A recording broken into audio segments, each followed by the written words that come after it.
Thursday, September 21st. Welcome in. This is this episode 123 of the Client by Client podcast, coming to you live in just under a minute over in Apple Podcasts and Spotify. Today, it's Earth, Wind, and Dayfire. The difference between hobby and business as an online coach, episode 114 just went live. So be sure to go and grab that, or by going to pod.link/clients, and you can locate it in your favorite podcast player, whatever you use while you're getting your steps, while you're doing your chores, while you are doing your self-development. So go and get that. Episode 114 is now live. Let's hop in and let's bring today's to life. If you're tuning in live, drop me some emojis. If you're here in the future, drop me the word future and hello from the past. Hey, what's up? Jeremy here from whatupjeremy.com, back with another episode of Client by Client. Thank you so much for tuning in. In the last episode, we talk about the start of your day and do you really need a morning routine? You see, here's where I come from, is that if you are happy with progress in your business and you're happy with the way things are going in your life, and you are getting the results that you are wanting, and you're showing up at a good energy in everything that you do with your business, with your health, with your family, and with the people that you love and you care about most, then maybe you don't need to change anything. And I'm not here to project on you. However, if those things aren't going the way you're wanting, maybe it's time for a perspective shift. So head back one episode. If you've been thinking about how you start your day and how you start your morning, your quote unquote morning, those who tuned in will know why I'm saying it like that, and to understand if you really need to shift things and to get a perspective shift towards the end of the episode for how to really look at the start of your day and how real professionals look at the start of their day in comparison to amateurs. Here on today's episode, I want to talk about burnout. I want for you to be able to walk away from this episode with a little bit of a checklist to understand if you are burnt out or maybe if it's something else. The first way you might be burnt out, or how to tell if you are burnt out, is that first, you don't enjoy showing up every single day. It is my belief that you should be doing what you love. There is an argument that you can find love in what you do over time. And sometimes you got to do what you need to do, but you can find a way to love that process. And if right now you just don't enjoy the thought of showing up, you loathe the moment to moment of your online business, and you really can't find a way of enjoying it, and you've been going at this pace for months, for some of you, years, this might be a sign that you are burnt out. This might be a reason to either step back. This might be a reason to look at how you are currently operating your business and how the operating of your system, which is most of you, it's you as the jockey and the horse in your online business. Maybe it's time to look at something different. The thing that's hard from my perspective on this side of the screen, on this side of the headphones, is that I'm not here to tell you to go and add team in, because your skill set might not be managing other people, and this could just add to the burnout. And I'm not here to say that you should add in another strategy for how you attract in clients or for what you do. This might just mean a mindset shift is necessary. This might mean that some therapy or counseling or some stress relief is necessary, and really looking into your mind and what negative thinking might be going on there that's causing some of this burnout. But the first sign that you might be burnt out is that you just don't enjoy showing up every day. Second, you find reasons and or excuses to not focus on your business. And what this ultimately looks like in the heat of the moment is distraction. You're finding yourself in what my friend Gabby calls the scroll hole. You are constantly finding yourself like you're making your content, but then you go to Instagram for inspiration, or you go to check on your feed to see what needs to come next and how it's going to look, or to write a caption, or to check on your story or responses in your DM. 15, 20, 30 minutes, an hour goes by. You close the app because you're like, I've had enough of this. And then you realize, I didn't even do the thing that I was aiming to do. Like, you're so unfocused and you are so looking for other things to not do than work on the most important tasks in your business, whatever's in front of you in that moment, which may or may not be the most important thing, that you find reasons or excuses to not focus on it. What this looked like for me in the past is social invitations. there was a time where I had a lot more people around me and a lot more fun and exciting things going on, especially than how I looked at my business. And I found myself going with the wind when it came to what everyone else around me was doing. So if my friends were gonna go have lunch somewhere fun, and even though that wasn't in my schedule, maybe I already had lunch or it's not time for me to have lunch yet, it's like, yes, let's go do that. Or someone has an idea like, I'm gonna go get a coffee, do you want anything? It's like, I'll come with. Like, cool, if I come with. Or it's like, my dog looks like he needs to be walked, let me walk my dog even though he's been walked already, and we had a nice long walk. And so that's how distraction really emerged for me, and for everyone it's different. With the technology these days, I think all of us can relate to some degree that the technology slash social media and access to the internet are a lot of our distractions and are causing a lot of our lack of focus. And so if you're constantly finding reasons and excuses to run from your business and to run from doing the things that are most important to you or that should be most important, and from working on the highest and most important things in your business, there needs to be some sort of shift in what you're thinking and how you're looking at your business, and also how you're looking and how you're prioritizing, how you're looking at your prioritization, to really understand what might be going on that might be just a little bit deeper. The second reason is you're finding reasons or excuses to not focus on your business and to not focus on whatever is coming up as or is the most important thing to be focused on in your business. Third, you're going after tons of shiny objects. This happens a lot more in the earlier stages in your online business. And I'm not talking about in time, I'm talking about when you're either below that 15 to 30K range. Once you're at 15 to 30K consistently, you have clients you got to serve, you have appointments on your calendar, you have deadlines and things that have to be done. And that will keep you disciplined and that will keep you focused in on the task at hand. However, when you're in startup and you're ramping up to that phase, which for some of you is a phase you've been in since you started this, which might be a couple years. For some of you, this happens very, very fast and you get out of that startup stage.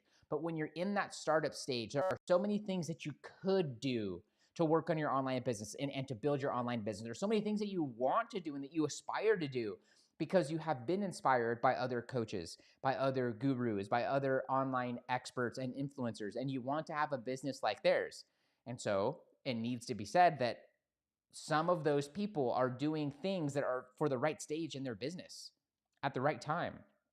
And what's most important for you in that startup stage specifically, and this is also for you at any stage in your online business, but in that startup stage, it is so easy to be pulled in a direction and for you to think like it is the right next step in your business, for it to totally not be, and to be misled, unfortunately, into wasting a lot of time and into setting up things in infrastructure and technology and automations that you just don't need yet, but you are avoiding the number one thing in your business in that startup stage, and I would dare say beyond, which is that prospecting, which is this little thing that we call selling. You see, your job as an online coach, the coaching part of that is absolutely important. But in order for you to coach, you also have to sell. And you have to sell at many times in your online business more than you coach. And you actually sometimes, and this is why there's a lot of people who are younger than you, dumber than you, but have a more successful online business than you because they focus on the selling, or they at least don't resist it. They at least don't avoid it. They at least don't run from it. And because of that, they get so much further, so much faster than you do, because you are just thinking that because you say that you are a coach and you put content out there that is coaching related, and because you have calls to actions, that people are just going to flood your way. But the reality is there is a grind, a little bit of a hustle, and a game that needs to be played in order to get people to become coaching clients. And that just doesn't happen by being present on social media. And anyone who's been doing this game for any amount of time with any amount of success knows that the result difference that happens, the differences in results that happen when you're focused on prospecting and selling and on your pipeline, that's what will get you on Zoom with real human beings that you're actually coaching and helping to get results. And I know you want to be doing that, but you have to fall in love with the thing that's going to get you there, which is that sales and that prospecting part. Thing number 3 is you're going after tons of shiny objects that you think are the right next step, but are really just you either being burnt out of avoiding sales, or you're burnt out of the sales piece in your online business, which might call for you to look at things a little bit differently, or to look under the hood in your business and to see maybe it is the time to shift something. Maybe it is the time to inject a piece of technology or a piece of information that's going to help you make that sales piece so much easier. Lastly, thing number 4, if you've gotten any value or insights from this point in the episode, take a screenshot, share it on your story, tag me at WhatUpJeremy, pay it forward to another person. But just by sending this to one other person and let them know what value you got, that would mean a lot, as we don't use ads to pay the show. We only build the show by adding value and insights that compel you to share it with other people. Lastly, thing number 4 for how to tell if you might be burnt out is that you resent your business and or you get frustrated at the thought of your online business. And what this really creates is a cycle, is that all day long you're frustrated with your business and you start resenting it. And then so you let off the pedal of your business and you go to bed resenting your business, and that leads into the next morning, you not wanting to even get started or motivated in your business, which takes us back to yesterday's episode of, do you need a start of the day routine, an AM routine, a morning routine? And so you start resenting your business or your lack of results or your lack of focus and all these things that you're perceiving as not going your way, that are really there to serve you and to kick you in the pants and to get you to finally figure out the right next thing to do. But right now, you are okay with being frustrated, and you're okay with your ego being in that misery and being in that point of the woe is me, and in that downward spiral of frustration, which, guys, it can feel good. However, in the long term, this is what will take you out of business fast. This is what will cause for you to have to go back to your day job. This will cause for you to lose any of the progress that you've made. And so if you're resenting your business and you're getting frustrated at the thought, you really need to have a sit down with yourself and ask yourself what's important, and really ask yourself what it is that you want. And if you are wanting an online business, you have to understand that there is an immense amount of responsibility that comes with being an online business owner and being an online coach and being an entrepreneur. And you have to be willing to deal with the downsides of that, which is that you have to deal with every issue, and you have to deal with creating every component of your online business if you want for it to work. It is far easier to have a 9-to-5 job and to be told what to do and where to be and what you can do and when you can vacate, when you can do all that, and when and where and for how long. It's a lot easier. It is a lot harder to have to make all of those decisions from every point in your morning and every point of your day and every point of your online business.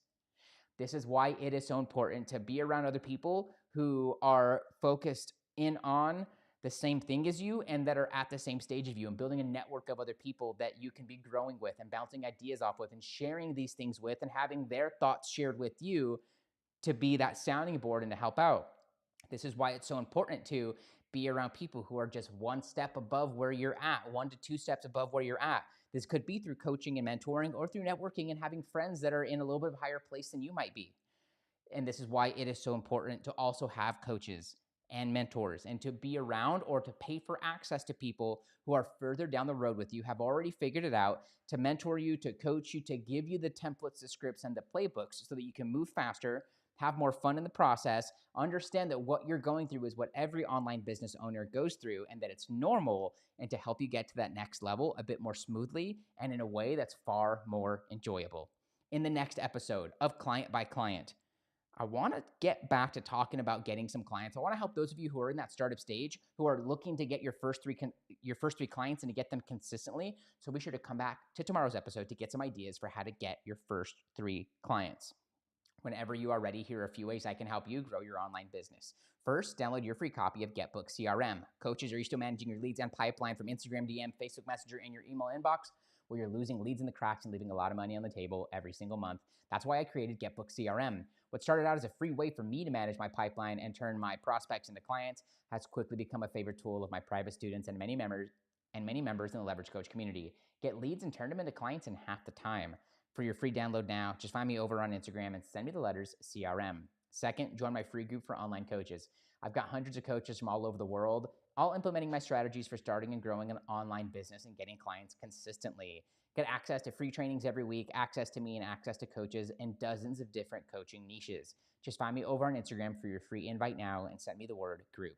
Lastly, become my next success story. I'm getting some coaches together this month to implement my methods and frameworks from injecting a minimum of $15K into your online business or doubling your existing client roster base over the next 30, 60, 90 days. But working with the right people is super important to me, so only reply to this if you are a relationship-focused coach who always puts a person ahead of the money. You've been coaching for at least 6 months to a year. You'd like to get 3 to 5 clients organically every week or month from social media without wasting your money and time on paid ads. You have at least 300 friends on a social platform, email list, or Facebook group. You are willing to take bold action because you know that your success depends upon it. And last but most importantly, you can keep a secret. That's you want you to grab your phone right now, tap that Instagram app icon, find me at WhatUpJeremy, give me a follow, and binge on some content while you're there. And when you're ready, I want for you to message me the words case study. When you do that, I'll ask you a couple questions about your online business, about your vision for the next 12 months, and then I'll share with you what we have coming up this month in the Get Clients program, how we're already helping students from all over the world, and then we'll identify what part of the program will likely make the biggest impact on your business as soonest. That way you know what to expect. For all the details now, just find me on Instagram and send me the words case study. That's it for this episode of Client by Client. Thanks so much for tuning in. See you in the next one. Cheers. All right, team.